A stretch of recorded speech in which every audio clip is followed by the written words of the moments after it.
Extrañan el 2020? Levanten la mano. ¿Cuántos extrañan el 2020?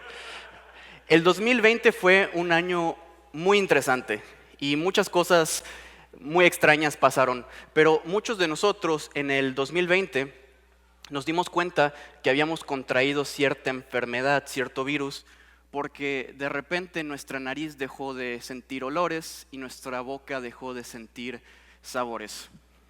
Y sabíamos que estábamos enfermos porque nuestro cuerpo no estaba funcionando como debería. Nuestra nariz se hizo para oler, nuestra boca para saborear, y cuando eso dejó de funcionar como debería, sabíamos que había enfermedad en nosotros. La enfermedad es cuando algo no funciona como debería. Y la Biblia constantemente utiliza la enfermedad como una metáfora, como una manera de representar lo que hace el pecado en nuestra vida. Y esto tiene mucho sentido porque si lo piensas, ¿qué es el pecado? El pecado es cuando tú te alejas del diseño original de Dios.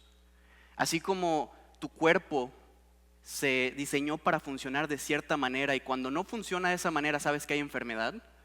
De la misma manera, Dios te diseñó para vivir de cierta manera.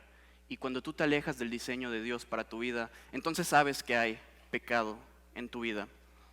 El pecado es la enfermedad del alma. Ahora pensemos, ¿qué es la sanación?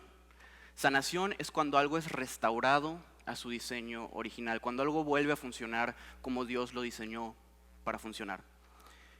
Y digo esto como contexto porque este va a ser el tema principal de nuestro mensaje. En estos versos vamos a estar viendo enfermedad y sanación.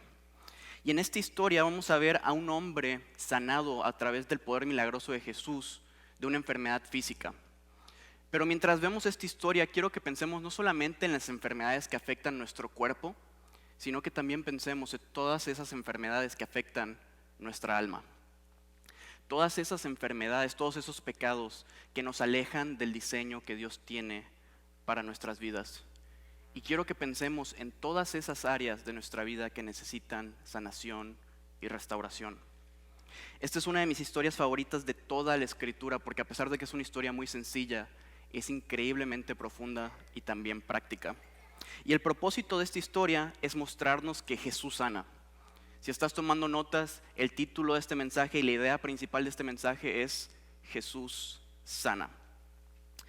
Y al igual que esta historia, esta verdad puede parecer muy simple. Y probablemente sea algo que has escuchado 1,000,000 de veces, pero quiero que consideremos todas las implicaciones de esta verdad que Jesús sana. Si recuerdan, la semana pasada vimos un milagro de sanación. Y esta semana vamos a ver otro milagro de sanación. Si estudiamos los evangelios vamos a ir viendo sanación tras sanación. Y lo que esto nos dice es que es el deseo de Jesús sanar.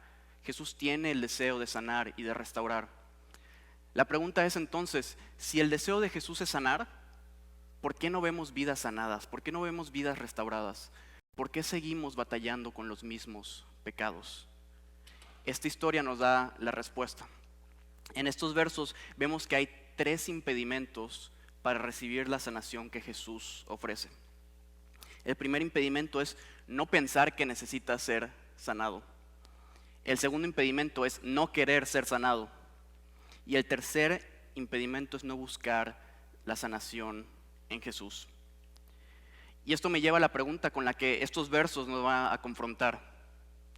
¿Quieres ser sano? ¿Realmente quieres experimentar el poder de Jesús en tu vida? Esta es la pregunta que quiero que consideremos esta mañana, pero antes de comenzar quiero que leamos esta historia juntos y le pidamos al Señor que nos dé dirección. Dice así, Juan capítulo 5, versículos del 1 al 9. Después de esto se celebraba una fiesta de los judíos y Jesús subió a Jerusalén. Y en Jerusalén, junto a la puerta de las ovejas, había un estanque que en hebreo se llama Betesda y que tiene 5 pórticos. En estos yacía una multitud de enfermos, ciegos, cojos y paralíticos que esperaban el movimiento del agua. Porque un ángel del Señor descendía una vez y cuando el estanque se agitaba y el agua se agitaba, el primero que descendía al estanque después del movimiento del agua quedaba curado de cualquier enfermedad que tuviera. Y estaba allí un hombre que hacía 38 años que estaba enfermo. Cuando Jesús lo vio acostado allí y supo que llevaba mucho tiempo en aquella condición, le dijo: ¿quieres ser sano? El enfermo le respondió: Señor, no tengo nadie que me meta al estanque cuando el agua es agitada, y mientras yo llego, baja antes que yo alguien más. Y Jesús le dijo: levántate, toma tu camilla y anda. Y al instante el hombre quedó sanado y tomó su camilla y se echó a andar. Esta es la palabra de Dios, recibámosla como tal esta mañana. Padre amado, damos gracias por la oportunidad de estar aquí juntos, reunidos para estudiar tu palabra. Señor, necesitamos tu misericordia. Sánanos y seremos sanados. Sálvanos y seremos salvados. Para que solo tú, Señor, seas nuestra alabanza. Háblanos hoy, Señor, y permítenos, por favor, tener humildad de corazón para recibir lo que tienes para nosotros esta mañana. Lo pido en el nombre de Jesús. Amén. Los primeros versos, los versos del 1 al 4, nos ponen en contexto y nos dicen dónde está tomando lugar nuestra historia. Toda esta historia toma lugar en un estanque que se llama Betesda. Y como dato curioso, este es un estanque que arqueológicamente ha sido descubierto y el cual tú puedes visitar hasta el día de hoy. De hecho, tengo una foto por ahí, la tenemos. Esta es mi familia y yo en el 2018, en este mismo estanque del que se nos hablaba, en esta historia. Y quise compartir la foto porque algo que me emociona mucho de la Biblia es que no es un cuento de hadas, es un libro real que nos habla de historias reales y personas reales. Pero lo que nos llama la atención de este estanque de Betesda es que su nombre significa casa de misericordia. Y creo que no es casualidad que sea acá en la casa de misericordia donde encontramos una multitud de cojos, enfermos, ciegos, paralíticos. Porque lo que vemos aquí es un grupo de gente enferma que reconoce su necesidad de misericordia, reconoce su enfermedad y llega a la casa de misericordia. Y es aquí, en la casa de misericordia, donde ocurre el milagro de sanación, nuestra necesidad de sanación. No reconocer que necesitamos misericordia. La sanación en este milagro ocurre en la casa de misericordia y solo aquel que se reconoce enfermo llega a la casa de misericordia. Pero aquel que no reconoce su enfermedad, aquel que cree que está sano, nunca pide misericordia. Y este es el problema que nos podemos encontrar en muchas iglesias y es el mismo problema que nos podemos encontrar incluso aquí entre nosotros el día de hoy y que se encontró Jesús en su tiempo. Tenemos muchísima gente que quiere venir a congregarse y quiere venir como alguien que está sano. No quiere venir que necesita misericordia, sino que quiere venir como alguien sano.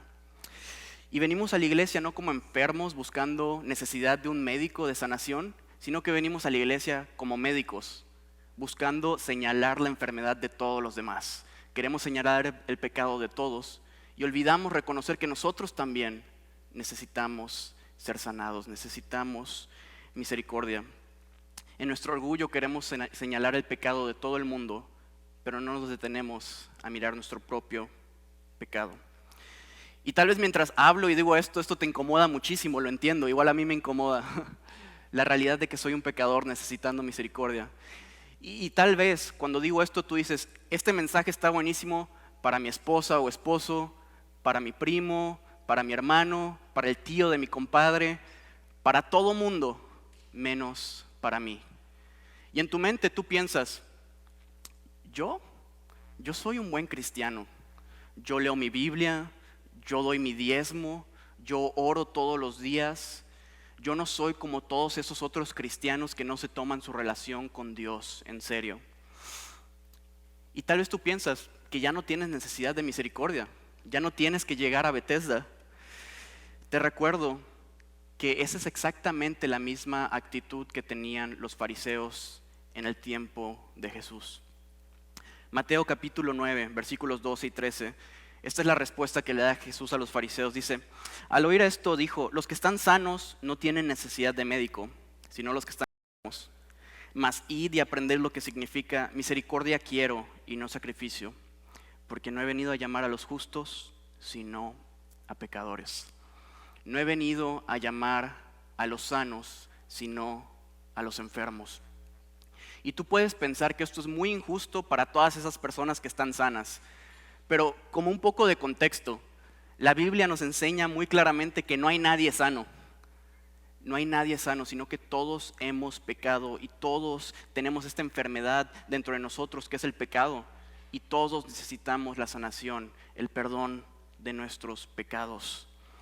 No creas que hoy tú tienes a este hombre sano predicándote a ti enfermo, sino que hoy estoy como otro hombre enfermo hablando a otro grupo de enfermos y todos necesitamos misericordia. Primera de Juan, capítulo 1, versículo 8, dice: si decimos que no tenemos pecado, nos engañamos. No te engañes, tú también tienes pecado. Nos engañamos y la verdad no está en nosotros. Y esta fue la verdad más difícil de entender para los fariseos en el tiempo de Jesús y los líderes religiosos. Ellos no podían entender que delante de Dios ellos estaban tan enfermos y estaban tan manchados de pecado como los cobradores de impuestos, las prostitutas y toda esa gente que ellos tachaban de pecadores. Para Jesús, el estanque de Bethesda veía exactamente igual que el templo de Jerusalén. Los dos estaban llenos de pecadores en necesidad de misericordia. Jesús no vino por una iglesia que sea un museo de santos, sino que Jesús vino por una iglesia que sea un hospital lleno de enfermos. Y si tú crees que hoy has llegado a un punto en tu vida donde no necesitas llegar a Bethesda, donde no necesitas la casa de misericordia, te recuerdo, esa fue la actitud de los fariseos. Y si crees que tú tienes que venir aquí a la iglesia a presumir tus buenas obras, en vez de mostrarte vulnerable en busca de misericordia, te recuerdo, esa fue exactamente la misma actitud de los fariseos, no de los discípulos de Jesús. Y es posible que nuestro orgullo se haya interpuesto en que recibamos la sanación que necesitamos. Quiero preguntarte, ¿cuándo fue la última vez que llegaste humilde delante de Dios, reconociendo tu necesidad de misericordia, tu necesidad de ser sanado? Nadie es sanado a menos que reconozca primero que está enfermo. Y si sabes que esta es tu situación hoy, te tengo buenas noticias. La puerta de Bethesda, la casa de misericordia, siempre está abierta para todo aquel que se reconoce enfermo. Y si tu orgullo se ha interpuesto en tu relación con Dios, y Él es fiel y justo para perdonarte, limpiarte de toda maldad. Jesús se puede sobreponer a este impedimento. Ahora hay otro impedimento que vemos en esta historia, el no querer ser sanados. Y encontramos esto en los siguientes versos, versículos del 5 al 6, dicen así: y estaba allí un hombre que hacía 38 años que estaba enfermo, y cuando Jesús lo vio acostado allí y supo que llevaba mucho tiempo en aquella condición, le dijo: ¿quieres ser sano? Y la pregunta que hace Jesús aquí nos puede parecer muy extraña, y la respuesta puede parecer muy obvia. Pues claro que quiero ser sano. ¿A quién le gusta estar enfermo? Pero quiero que notes la observación que hace Juan aquí. Dice que Jesús lo vio acostado y supo que llevaba ya mucho tiempo ahí. Este hombre llevaba 38 años en la misma condición. Y hay un dicho popular en Latinoamérica: a todos acostumbra uno menos a no comer. Podemos asumir que después de 38 años de estar en esta condición, acostumbrado a su condición. Pareciera que es obvio que este hombre quiere ser sanado, pero este hombre no contesta: Señor, por favor, sáname. Necesito tu sanación, ayúdame. Sino que este hombre contesta con todas las excusas de por qué él no puede ser sano. Y muchos comentaristas están de acuerdo que el motivo por el cual Jesús hace esta pregunta es porque él quiere confrontar a este hombre que se había acomodado en su enfermedad. El comentarista bíblico Barclay decía que un hombre que perdía su enfermedad, perdía su motivo para mendigar. Este es el comentario que hace sobre este hombre. Lo que nos dice que probablemente para este hombre la idea de ser sano implicaba un gran reto. Implicaba dejar de depender de la caridad tomar más responsabilidad para sí mismo, conseguir un trabajo, dejar de ser una víctima. Significaba renunciar a su vieja identidad que había cargado por 38 años de ser un hombre enfermo y vivir en una nueva identidad de un hombre sano. La semana pasada vimos a un hombre que rogaba por la sanación de su hijo. Esta semana vemos un hombre completamente indiferente a su sanación. Este hombre no ruega, sino que pone excusas. Y si este hombre fuese sincero, la respuesta era no. Él no quería ser sano, él estaba cómodo en su situación. Lo que me lleva al impedimento número 2, observación número 2, no querer ser sanado. Este hombre nos muestra que hay dos motivos principales por los cuales no queremos ser sanados. Dos motivos por los cuales nos aferramos a nuestro pecado, a nuestra enfermedad. El primero es que nos hemos acomodado a nuestro estilo de vida pecaminoso. Y el segundo es porque nos da temor lo que implica sanar. Y estas dos van de la mano, pero quiero que veamos esto. Este hombre, a pesar de que estaba enfermo, de alguna manera se había enamorado de su miseria, se había enamorado de su condición. Y tú puedes pensar, esto no tiene ningún sentido, esto es una locura, pero eso es exactamente lo mismo que nosotros hacemos con nuestro pecado. Nos enamoramos y nos aferramos a ese pecado que nos destruye y que sabemos que destruye nuestra alma. Y nos acomodamos tanto que no queremos salir de ahí. Quiero que pienses en todas las cosas hoy en tu vida que no funcionan como deberían, que no van de acuerdo al diseño que Dios tiene para ti. Piensa en tus relaciones personales. Piensa en tu matrimonio. Piensa en tu vida espiritual, en Dios. Piensa en tu vida emocional. ¿Está todo funcionando como debería? Si somos honestos, la respuesta es no. Sabemos que el pecado afecta todas estas áreas de nuestra vida y sabemos que involucrar a Dios en todas estas áreas de nuestra vida puede traer sanación. Sabemos que Dios nos puede ayudar a perdonar, Dios nos puede ayudar a sanar de la amargura, Dios nos puede ayudar a restaurar relaciones rotas. Sabemos que Dios es poderoso para hacer todo esto y más. Entonces, ¿por qué no sanamos? Porque como este hombre, de alguna manera nos hemos acostumbrado más a nuestro estilo de vida pecaminoso y vemos un reto muy grande en dejar de seguir viviendo de esta manera.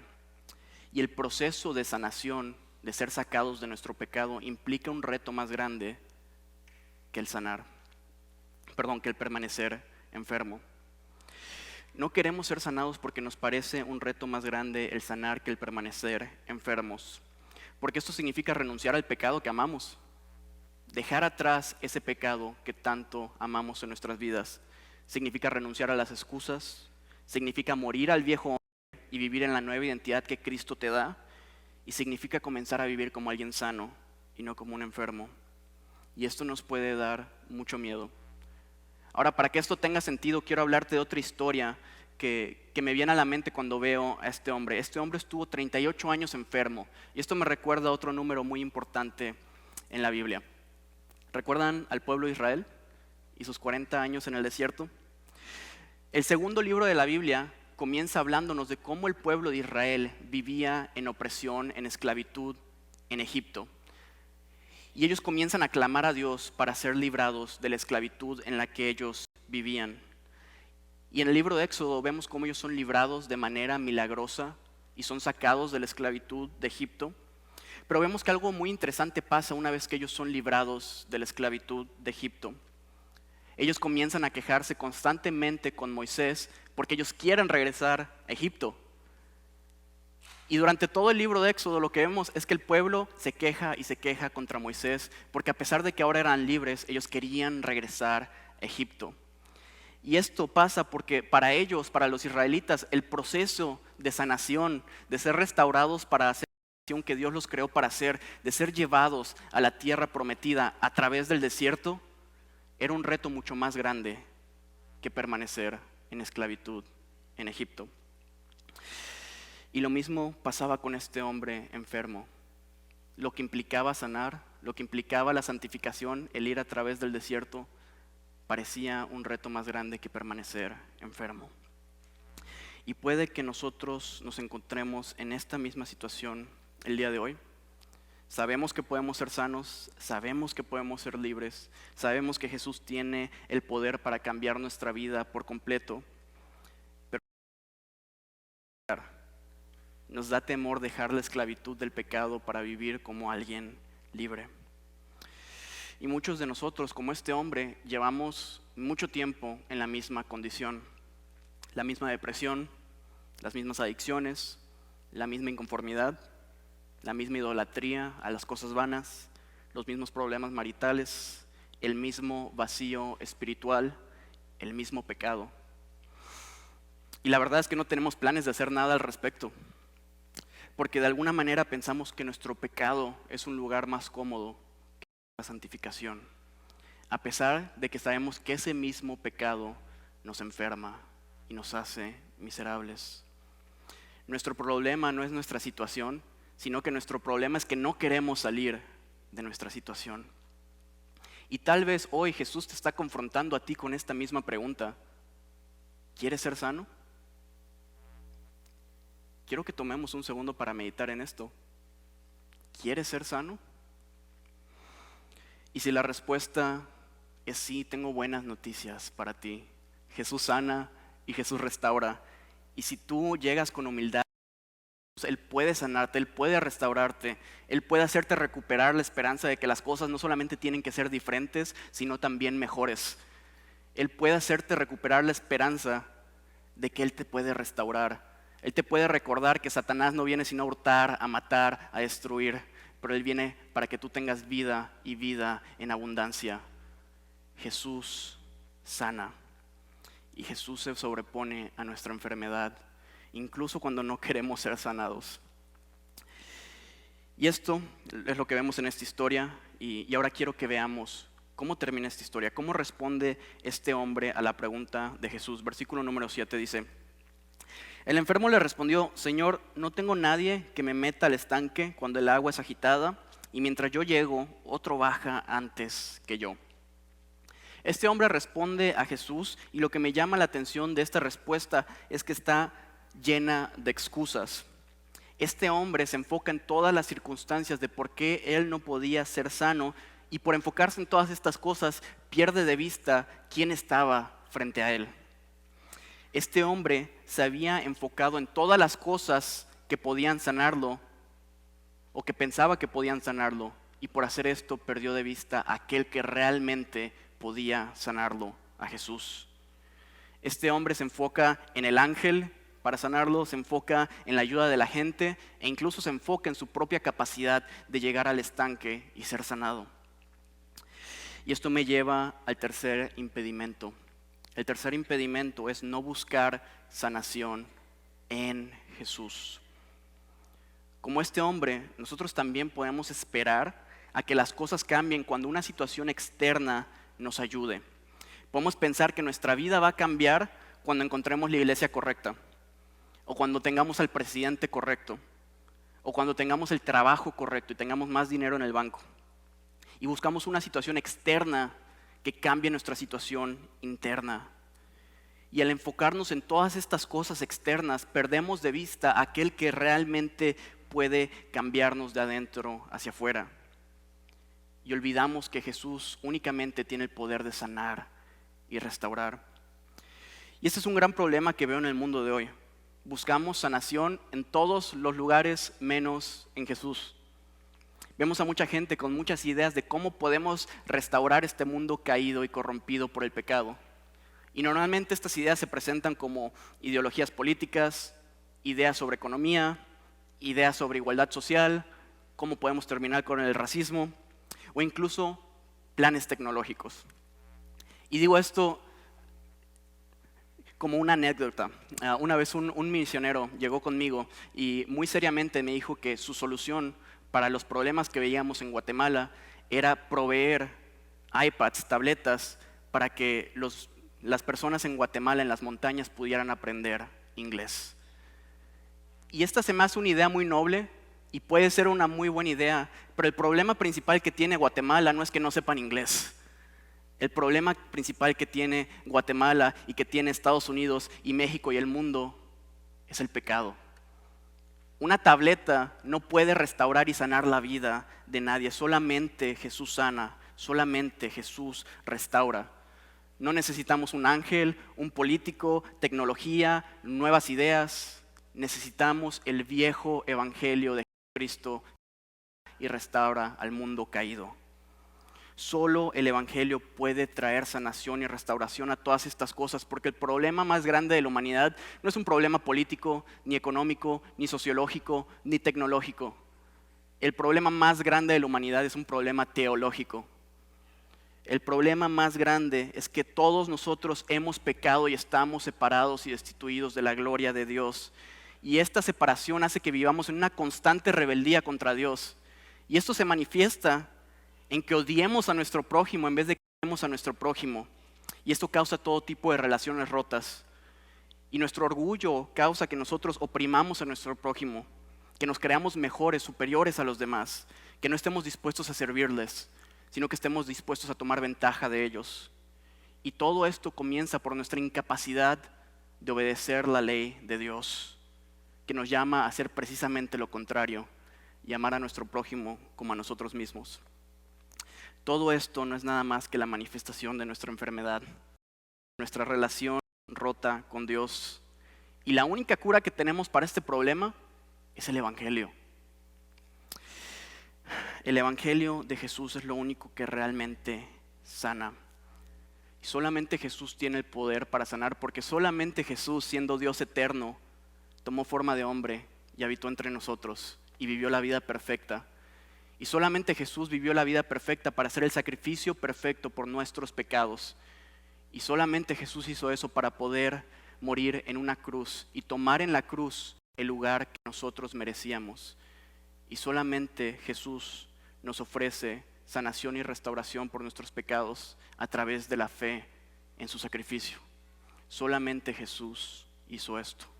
Solamente Jesús nos ofrece perdón de pecados. Y solamente en Jesús se cumplen las palabras del profeta Isaías. Isaías decía esto: mas él herido fue por nuestras rebeliones, molido por nuestros pecados, y el castigo de nuestra paz fue sobre él, y por su llaga nosotros. Jesús es el único remedio que tenemos para la decadencia que vemos en este mundo. Y tal vez tú estás en una situación hoy donde reconoces que has intentado cambiar tu vida y te has enfocado en todas las cosas externas, lo has intentado hacer por tus propias fuerzas, has intentado ser una mejor persona, has intentado cambiar de trabajo, cambiar de pareja, has cambiado todas tus situaciones externas y te das cuenta que dentro de ti sigues en la misma enfermedad, en el mismo pecado y te sientes vacío. Si has esperado que las cosas externas cambien para que tú internamente cambies, a donde sea que tú vayas te vas a seguir llevando el mismo vacío. Y lo único que puede cambiar realmente tu corazón de adentro hacia afuera es el evangelio de Jesús. Si esta es tu situación hoy, te animo a que pongas los ojos en aquel que está frente a ti, aquel que realmente puede sanarte. Lo que es hermoso de esta historia es que este hombre perdió de vista a Jesús por enfocarse en todas las cosas externas, pero Jesús nunca perdió de vista a este hombre. Y Jesús se sobrepuso a los impedimentos que este hombre le puso. Si hoy reconoces tu enfermedad y reconoces que necesitas ser sanado, puedes experimentar que Jesús sana. Si llegas con humildad a reconocer tu pecado, puedes experimentar que Jesús sana. Ahora, hemos visto 3 impedimentos el día de hoy y ya me estoy quedando sin voz, disculpen, corte comercial. Hemos visto 3 impedimentos el día de hoy. El primer impedimento fue el no reconocer nuestra necesidad de sanación. Número 2, no querer ser sanados. Y número 3, el no buscar la sanación en Jesús. Y lo que nos enseña esta historia es que Jesús es poderoso para sobreponerse a todos estos impedimentos y sanar a este hombre.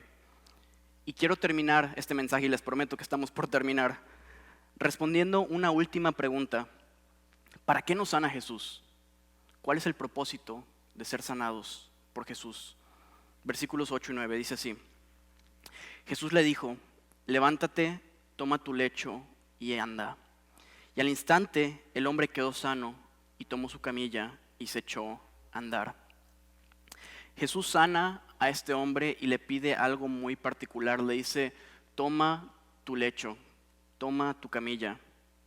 Y Jesús hace esto porque Él quiere que este milagro sea evidente para toda la gente que rodea a este hombre. Jesús le pide que tome ese lecho, que es una representación de la enfermedad que ha cargado por 38 años y que es un testimonio de su enfermedad. Toma tu lecho significa lleva contigo el testimonio de mi poder en ti. Y esa es la última observación que quiero hacer esta mañana. Jesús sana para mostrarnos su gloria. Porque es en la sanación donde vemos un testimonio de su poder y su gloria para mostrarle a todo el mundo. No sé si te has preguntado por qué vemos tantos milagros en los evangelios. ¿Cuál es el propósito de los milagros y de las sanaciones? Cada milagro tiene el propósito de mostrarnos la presencia de Dios en la tierra. De cómo en la presencia de Dios vemos el diseño de Dios. No hay dolor, no hay vergüenza, no hay enfermedad y no hay pecado. Y cuando vivimos vidas restauradas por el poder de Jesús, mostramos la presencia de Dios en la tierra y en esto Jesús es glorificado. Jesús es glorificado no solamente en los enfermos sanados, sino aquellos que restauran relaciones, culturas y todo lo que está roto, carácter. Todo lo que es reconciliado y sanado trae gloria al Dios de toda restauración y reconciliación. Cuando la gente puede ver ese matrimonio que estaba a punto de separarse, ahora más unido y más fuerte que nunca, el mundo puede ver la presencia de Dios en ese matrimonio y la gloria de Jesús es manifestada. Cuando la gente que vivía ahogada en ansiedad ahora está llena de paz, la gente puede ver la presencia de Dios en la vida de esa persona y en eso Jesús es glorificado. Jesús te pide que tomes tu lecho y andes para que recuerdes de dónde Él te ha sacado y lleves contigo el testimonio de su poder. Y quiero contarles una última historia como testimonio del poder de Jesús para sanar. El único motivo por el cual yo estoy hoy parado frente a ustedes no es porque sea un gran ser humano, sino porque hace 7 años Jesús me vio tirado en mi miseria y me sanó. Hace 7 años era un drogadicto, no tenía ningún propósito, era un bueno para nada y lo único que quería hacer todos los días de mi vida era morir. Y lo intenté varias veces. Y Jesús me vio hace 7 años en ese lecho, miserable, y tuvo misericordia de mí y me sanó. Y hoy comparto esta historia sin vergüenza. No tengo vergüenza de mi pasado porque es el lecho que Dios me ha dado para mostrar al mundo. Mostrar que Jesús sana y restaura. Jesús no vino por los sanos, sino por los enfermos. Permítele hoy tocar tu corazón y restaurar todo aquello que está roto. Si hoy reconoces tu necesidad de ser restaurado, tengo una última tarea para ti esta mañana. Quiero que memorices este verso y lo incorpores en tu vida de oración y te prometo que vas a experimentar restauración. Jeremías 17:14 dice: Sálvame, oh Señor, y seré salvado. Sáname, Señor, y seré sanado, porque solo tú, Señor, eres mi alabanza. Oremos. Padre, te doy muchísimas gracias por la oportunidad de compartir este mensaje de esperanza. Señor, yo sé que es duro reconocer nuestra enfermedad, yo sé que confronta nuestro orgullo, pero Padre, te necesitamos. Y todos los días necesitamos llegar a la casa de misericordia, Señor, sin importar cuánto tiempo llevemos caminando contigo. Señor, la santificación es un proceso que puede parecer como el desierto, largo, difícil y duro. Pero sabemos que nos espera la tierra prometida, Señor. Sabemos que vamos a llegar un día a tu presencia donde ya no tendremos que batallar más el pecado, sino que seremos tal y como tú, Señor, libres de pecado en tu presencia. Y ese día, Señor, ya no habrá más lucha, ya no habrá más lágrimas, ni dolor, ni vergüenza, Señor, ni enfermedad, sino que todo será hecho nuevo, Señor, y seremos restaurados. Te pido que podamos poner la mirada en las cosas eternas, Señor, y podamos correr con paciencia esta carrera que tú tienes para nosotros, Señor. Padre, te pido que todo aquel que hoy viene aquí en humildad, cargando con vergüenza, cargado con pecado, Señor, que pueda recordar que tú sanas y tú restauras, Señor, y que tú amas y te deleitas en perdonar pecados. Gracias, Señor, porque no viniste por los sanos, sino por los enfermos. Si hubiese sido de otra manera, no tendríamos esperanza, Señor. Pero en tu evangelio tú nos has llenado de esperanza y de propósito, Señor. Te ruego por esta iglesia que podamos experimentar tu sanación el día de hoy, mi Dios amado. Sánanos y seremos sanados, sálvanos y seremos salvados, Señor, para que solo tú seas nuestra alabanza. Amén. Amén.